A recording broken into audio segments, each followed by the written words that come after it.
దేశం మొత్తం మీదున్న best gold sellers, best designs ఇప్పుడు హైదరాబాద్ లో pan India jewel show. Don't miss it.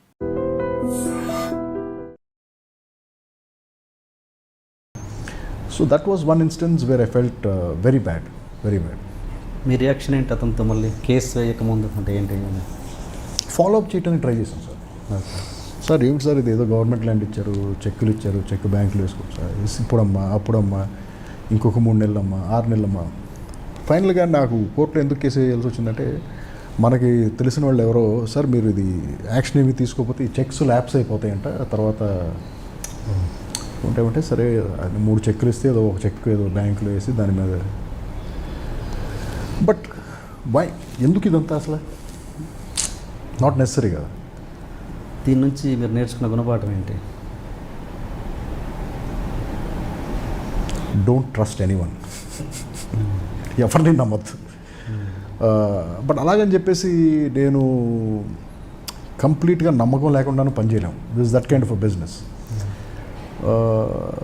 కొంచెం జాగ్రత్తగా ఉండాలి ఫ్యూచర్లో, ఇలాంటి వాళ్ళు కూడా ఉంటారు అని చెప్పి. నెక్స్ట్ నుంచి ముందే రెమ్యునరేషన్ తీసుకోవాలి అలా. అండ్ మీ సినిమాలకు మీరు ఎక్కువగా ఆడియో ఫంక్షన్స్ చేయరు, ప్రెస్ మీట్స్ పెట్టారు, ఏంటి రీజన్? దాని పర్టికులర్ రీజన్ ఏమైనా ఉందా? I find it very boring brother. Boring audio function. అసలు ఆడియో ఫంక్షన్ మొన్న ఏదో ఆడియో అసలు కూర్చోలేకపో, యాంకర్ వస్తుంది ఏదో మాట్లాడుతుంది, వాళ్ళు వచ్చారు వీళ్ళు వచ్చారు అంటారు, మనం అటు ఇటు తల తిప్పే సరిపోతుంది. తర్వాత సడన్గా ఇప్పుడు ఒక పర్ఫార్మెన్స్ అంటారు, ఎవరో వచ్చేదో డ్యాన్స్ చేస్తూ ఉంటారు, సడన్గా వీళ్ళ మీద ఒక ఏవి అంటాడు, ఆడి జీవిత చరిత్ర అంతా చెప్తారు. వాడు వచ్చిన ప్రతి ఒక్కడికి ఒక ఏవి వేయటం, ఆడి జీవిత చరిత్ర, ఇవన్నీ మనకు తెలిసిన మ్యాటర్స్. ఇవన్నీ అలా భరిస్తూ అలా కూర్చుని తర్వాత వస్తాడు, పలానా సో అండ్ సో గారు స్టేజ్ మీదకి రండి అంటారు. స్టేజ్ మీదకి ఇప్పుడు వీళ్ళిద్దరూ కలిసి ఈ పాటను లాంచ్ చేస్తారు, వాళ్ళకి మైక్ ఇస్తారు. ఆ మైక్ పట్టుకున్నాడు ఇక్కడ ఏం చేయాలో తెలియదు. ఇప్పుడు అంటే మళ్ళీ ఆవిడ వస్తుంది, సాంగ్ స్టార్ట్ అనండి లేకపోతే ఇదేదో అనండి. అక్కడ చిన్న కన్ఫ్యూజన్, అటు సాంగ్ స్టార్ట్ అని చెప్పేసి ఇప్పుడు అక్కడ స్క్రీన్ జరుగుతూ ఉంటుంది. ఆ మనిషికి ఎటు వెళ్ళాలో తెలియదు. ఇటు వెళ్తే ఈ స్క్రీన్కి అడ్డంగా నడుస్తాడు, ఇటు వెనక్కి వెళ్ళిపోతే మరి మైక్ ఎవరికి వెళ్ళి ఇలా. Now I watch these functions, so boring.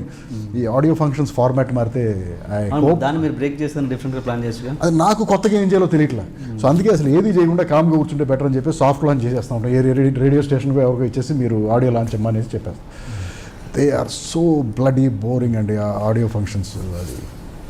అది ఆడియో సెల్ఫ్ డబ్బా ఫంక్షన్స్ లాగా ఎవరి గురించి వాళ్ళు మాట్లాడటం కానీ, లేకపోతే యాంకర్ ఇంకొకళ్ళని పొగటం, ఈ విషయాలన్నీ అందరికీ తెలుసు సార్.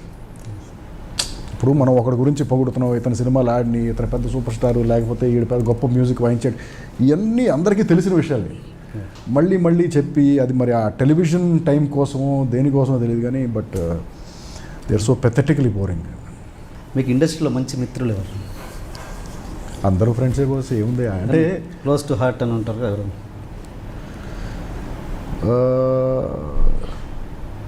నేను బాగా ఎక్కువ ఫ్రెండ్షిప్ చేసేది సురేష్ బాబుతో. సినిమా తర్వాత సినిమా చేయటం వల్ల ఆయనతోనే కంటిన్యూస్గా రిలేషన్షిప్ రన్ అవుతుంది. బయట తక్కువ పని చేయటం వల్ల సో ఎవరితోనే ఎక్కువ ఇంటరాక్షన్ లేకుండా పోయింది. సో మనకు అందరూ తెలుసు, అందరికీ నేను తెలుసు, కలిసినప్పుడు హ్యాపీగా మాట్లాడుకుంటాం, అంతేగాని రోజు సాయంత్రం కలిసి. బట్ ఆ ఫ్రెండ్షిప్లు నాకు ఇండస్ట్రీలో లేవు, బయట ఎక్కువ ఉంది. ఎందుకంటే నేను చిన్నప్పటి నుంచి ట్రావెల్ అయిన ఫ్రెండ్స్, వాళ్ళతోనే ఎక్కువ టైం. బట్ వాళ్ళు కూడా ఈ సిటీలో లేరు, ఏదో చెన్నైలో ఉన్నారు లేకపోతే ఫారెన్లో ఉన్నారు, కానీ ఈ సిటీలో తక్కువ ఫ్రెండ్స్. మీరు ఆ మధ్య తానాకి ఒక స్కిట్ చేశారు. అవును, స్కిట్ చేశారు. దాంట్లో అంత చాలా వరకు అడల్ట్ కంటెంట్ ఉంది కొంచెం. అంటే మీరు మీ సినిమాలలో అవి ఎక్కడా కనబడవు, వెతికినా కనబడవు. అలాంటిది మీరు ఒక బాధ్యత గల టెక్నీషియన్గా మీరు అలాంటి skit. What is adult content in that skit అమ్మా? ఇప్పుడు ఒక డ్రైనేజీలు రిపేర్ చేసే ఒక వేణుమాధవ్ లాంటివాడికి ఒక 2 ఎకరాలు గచ్చిబౌలిలో ఉండి రియల్ ఎస్టేట్ భూమిలో వాడికి తెలియనంత డబ్బు వస్తుంది. ఆ డబ్బుతో వాడు వాళ్ళ అబ్బాయిని హీరోగా సినిమా పెట్టి సినిమా ఇండస్ట్రీలోకి వస్తాడు. వస్తే కొంతమంది బ్యాడ్ క్యారెక్టర్స్ చేతిలో పడి, ఒక బ్యాడ్ ప్రొడక్షన్ మేనేజర్, ఒక బ్యాడ్ కో డైరెక్టర్, ఒక బ్యాడ్ వ్యాంప్ పడి ఆ డబ్బులన్నీ పోగొట్టుకుని మళ్ళీ అతను డ్రైనేజీలు రిపేర్ చేసుకునే స్టేజ్కి వెళ్తాడు. What is that? దీంట్లో ఆ వేణుమాధవ్ వాళ్ళ అబ్బాయి ఎవరు, కృష్ణుడు అనుకుంటాను. కృష్ణుడు. ఎలా ఉన్నాయో ఈ పోలికలు అంటే, పైన జయప్రకాష్ రెడ్డి గారు మా పైన అద్దెకున్నారు, అందుకే ఆ పోలికలు వచ్చాయి, అది ఏదో సంథింగ్ కదా, అలాంటి డైలాగ్స్ ఉన్నాయి. What is the big deal? ఇది సొసైటీలో జరగనయ్యా లేకపోతే మనం సి వాట్ ఏం చేసామంటే మనం we are a bloody pseudo society. Okay. In the sense ఒక కాంటెక్స్ట్లో మాట్లాడితే అది అడల్ట్ కంటెంట్, అదే ఇంకొక కాంటెక్స్ట్లో మాట్లాడితే అది జోక్. సో ఈ లైన్ ఎవరు గీశారు? మనమే గీసుకున్నాం. మనమే గీసుకుని కన్వీనియన్స్ ఉన్నప్పుడు ఈ సైడ్ ఉంటాం లైన్కి, లేకపోతే ఆ సైడ్కి వస్తాం. సో ఇంతకంటే దారుణమైన జోక్స్ మనం రియల్ లైఫ్లో మాట్లాడుకోవట్లేదు. నేను మీ సినిమాలతో కంపేర్, మీ సినిమాలు అలాంటివి ఎప్పుడు పొరపాటు కూడా కనబడలేదు ఇప్పటివరకు. అందుకని వేరే ఆర్టిస్ట్ అయితే నేను అడిగేవాడిని కాదు. Nothing boss. సి నౌ ఇప్పుడు అక్కడ కూర్చున్న ఆడియన్స్ ఎవరు? అమెరికాలో ఉంటూ అమెరికన్ మీడియాకి ఎక్స్పోజ్ అయ్యి అమెరికన్ సినిమాలకి ఎక్స్పోజ్ అయిన పీపుల్. సో నా జడ్జ్మెంట్ ఏంటంటే, ఇంతకంటే ఎక్కువ వాళ్ళు ఎక్స్పీరియన్స్ అయి ఉంటారు. ఇది పెద్ద జోక్ కాదు. మన సినిమాల్లో ఎలాంటి జోకులు ఉంటాయి? అదే నేను ఇప్పుడు వేరే ఎవరో డైరెక్టర్ ఇక్కడ కూర్చొని ఉంటే నేను ఆ ప్రశ్న అడిగేవాడిని కాదుగా, మిమ్మల్ని కాబట్టి అడుగుతున్నాను. సో అందుకని అది కొంచెం ఆ లిబర్టీ తీసుకుని పెట్టాము. బట్ అంతకుమించి ఉండదు దాంట్లో. Okay. But see what the fun part was, వీళ్ళందరూ కలిసి ఎవరినైతే ఫాదర్ని సన్ని ప్లే చేసి ఒక అమ్మాయి మోసం చేసిందో, అది లాస్ట్ షాట్లో అసలు అది అమ్మాయి కాదు అబ్బాయి అంటమే కిక్. దట్ వాజ్ దానికి డ్రైవ్ చేయడం కోసం ఇవన్నీ పెట్టినాయి. మీరు పాత తరం షూటింగ్స్కి ఇప్పటి షూటింగ్స్కి, పాత తరం వర్కింగ్ స్టైల్స్కి ఇప్పటి వర్కింగ్ స్టైల్స్కి మీరు గమనించిన తేడా ఏంటి? నేను ఎస్ పుట్టి పెరిగింది ఫిల్మ్ ఇండస్ట్రీలో, కానీ బట్ నా చిన్నప్పుడు మా ఫాదర్ వాళ్ళు ఆంధ్రాలో షూటింగ్ అని వచ్చేవాళ్ళు. ఇక్కడికి వచ్చేవాళ్ళు ఒక 30 daysలో సినిమా అయిపోయి ఫినిష్ చేసుకుని మళ్ళీ చెన్నై వచ్చేవాళ్ళు. ఇప్పుడు అదే సినిమాలు 3 times ద టైం పడుతున్నాయి. 90 రోజులు 80 రోజులు పడుతున్నాయి. This I'm not able to understand. కంటెంట్లో అంత గ్రేట్ డిఫరెన్స్ ఏం రాలేదు, బ్యాక్ డ్రాప్లో అంత కొత్త డిఫరెన్స్ ఏం రాలేదు. బట్ ఫిల్మ్ మేకింగ్ అనేది ఒక స్లోవర్ ప్రాసెస్ అయిపోయింది. ఓకే. ఇంత ముందుకి ఇప్పటికి సినిమా తీయడానికి చాలా ఎక్కువ టైం పడుతుంది. బట్ పారాడాక్స్ ఏంటంటే టెక్నాలజీ కూడా మారింది. ఎందుకంటే ఫాస్ట్గా ఎగ్జిక్యూట్ చేయడానికి కొత్త టెక్నాలజీ వచ్చేసింది. But the process of film మేకింగే చాలా స్లో అయిపోయింది. నౌ ఇందులో వేరియబుల్ ఫ్యాక్టర్ ఏంటి? మనుషులే. అంటే అప్పుడు ఒక టైప్ ఆఫ్ టెక్నీషియన్స్ యాక్టర్స్ ఉండేవాళ్ళు, ఇప్పుడు ఒక టైప్ ఆఫ్ టెక్నీషియన్స్ యాక్టర్స్ ఉన్నారు. వాళ్ళు ఆ స్పీడ్లో ఆ టైంలో ఎగ్జిక్యూట్ చేసేవాళ్ళు, వీళ్ళు ఈ స్పీడ్లో ఈ టైంతో ఎగ్జిక్యూట్ చేస్తున్నారు. మరి ఇప్పుడు ఏది కరెక్ట్ ఏది రాంగ్ అంటే, ఆ పాత టైప్ ఆఫ్ ఎగ్జిక్యూషన్ కనుక ఇప్పుడు చేయగలిగితే ఇప్పుడున్న బడ్జెట్స్కి I think producers will make a lot of money. ఎందుకంటే బోల్డ్ అంత టైం సేవ్ అవుతుంది. ఇప్పుడు ఈ సినిమాకి వస్తే మీకు ఏ లెటర్ సెంటిమెంట్ బాగా ఉన్నట్టుంది? అసలు ఆ అల్లరి కాదు సార్, అది అందరూ అడుగుతారు నన్ను. బట్ ఏమవుతుందంటే, కొత్త సినిమాకి టైటిల్ పెట్టాలి, ఇది ఆలోచించేటప్పుడు ఫస్ట్ మైండ్ దానికే వెళ్తుంది, ఎందుకంటే ఇంత ముందు పెట్టిన టైటిల్ కాబట్టి. ఓకే. సో అంతేగాని వెళ్ళి దాంట్లో నుంచి బయటికి రాలేకపోతున్నాం. ఆ సినిమాకి అవును అని పెట్టాం కదా, అవును అంటే ఇప్పుడు అదుగు అలా అంటే అనుకుంటున్నాం, కానీ అది కావాలని ఆతో పెట్టింది కాదు. అది అంతేనా? సెంటిమెంట్స్ అంటే ఇక పెడతాం వల్ల అవతలాడు ఏమనుకుంటాడంటే అది సెంటిమెంట్ అనుకుంటాడు. బట్ మనమేమో అని దాటి ఆలోచించలేకపోతున్నాం. అది ఆలోచించడానికి ట్రై చేసే ఆ ఉషా కిరణ్ సినిమాలకి నచ్చవులే నువ్వు ఇలా ట్రై చేసాం. బట్ సెంటిమెంట్ ఏముంది, ఈ బానే అండి ఈ బానే. ఓకే. ఇప్పుడు చేస్తున్న ప్రాజెక్ట్ గురించి చెప్పండి. అసలు ఈ థాట్ ఎలా వచ్చింది? కొత్త థాట్ ఎలా వచ్చింది, ఎలా జనరేట్ అయింది అసలు మీ మైండ్లో? సార్ అది పెద్ద ప్రాబ్లం సార్. మీరు ఆ క్వశ్చన్కి సమాధానం చెప్పండి. థాట్ ఎలా వస్తుందని అడిగే క్వశ్చన్కి అంటే ఇది డిఫరెంట్, మీరు చేసిన అన్నింటిలో ఇది కొంచెం డిఫరెంట్. వన్ ఫైన్ డే సడన్గా ఎందుకో మైండ్లోకి వస్తుంది థాట్ అనేది. అంతే కదా, ర్యాండమ్గా వచ్చేది థాట్. సో ఈ ర్యాండమ్గా వచ్చినప్పుడు పంది పిల్లని పెట్టి సినిమా చేద్దామని ర్యాండమ్గా థాట్ వచ్చినప్పుడు మన దగ్గర కథ లేదు. సో ఇప్పుడు పంది పిల్లతో సినిమా చేద్దాం అనుకుంటున్నాం. ఇప్పుడు దీనికి రిలేటెడ్ కథ ఎలా తయారు చేయాలనే దానికి చాలా సినిమాలు చూశాను. ఇది ఈ వాల్ట్ డిజ్నీ జంతువులతో తీసిన సినిమాలు, జంతువు కాబట్టి బేబ్ అనే సినిమా వచ్చింది ఇంగ్లీష్లో, ఆ సినిమా చూసాం. తర్వాత చాలా సినిమాలు అండి జంతువులకు సంబంధించిన సినిమాలన్నీ చూసాం. బ్రదర్స్ అనే సినిమా వచ్చింది, అవన్నీ చూస్తే బట్ నేను చేయాలనుకుంటున్న సినిమా అలాంటి సినిమా కాదు, పందిపిల్లతో చేయాలి. సో బట్ అలాంటి సినిమా కాదు.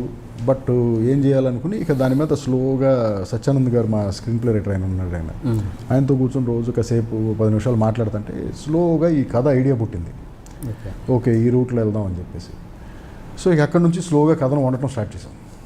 వండి ఇక ఫైనల్గా స్క్రిప్ట్ ఫామ్కి వచ్చిన తర్వాత ఇక ఎగ్జిక్యూషన్లోకి వెళ్దామని ప్రిపేర్ అయ్యాం. అంతేగాని అంతే ఇది ఈ థాట్ ఎక్కడో సడన్గా ఇది ఇన్స్పైర్ అయ్యి చేయటం కానీ లేకపోతే ఇలాంటిది కాదు. సడన్గా ఒక రోజు ఎందుకో పందిపులతో సినిమా తీయాలనిపించింది, సరే ట్రై చేద్దామని చెప్పేసి వెళ్ళిపోయాం అంతే.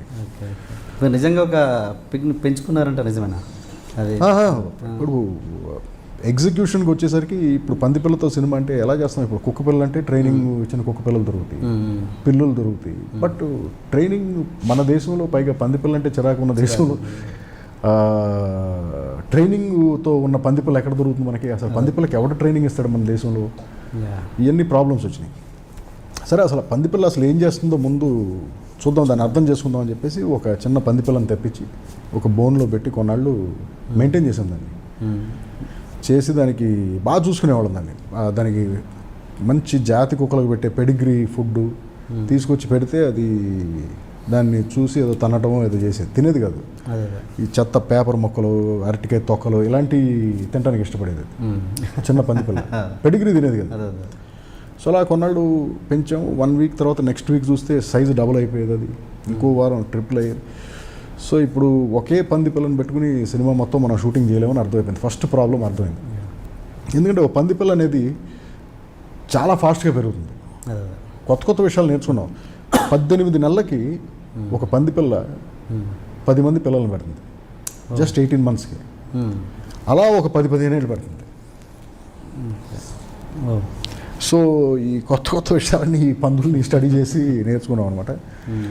తర్వాత ఓహో లైవ్ పందిపిల్లతో మనం చేయలేము, ఇప్పుడు లైవ్ పందిపిల్లతో చేయలేకపోతే ఈ సినిమా ఎలా చేయాలి అని చెప్పి ఇక అప్పుడు యానిమల్ ఫిల్మ్స్ అన్ని ఎలా షూట్ చేశారు ఇవన్నీ కొంచెం ఇంటర్నెట్లో స్టడీ చేసి చూస్తే ఎక్కువ మంది ఏం చేశారంటే యానిమేట్రానిక్స్ వాడారు, అంటే రోబోటిక్స్.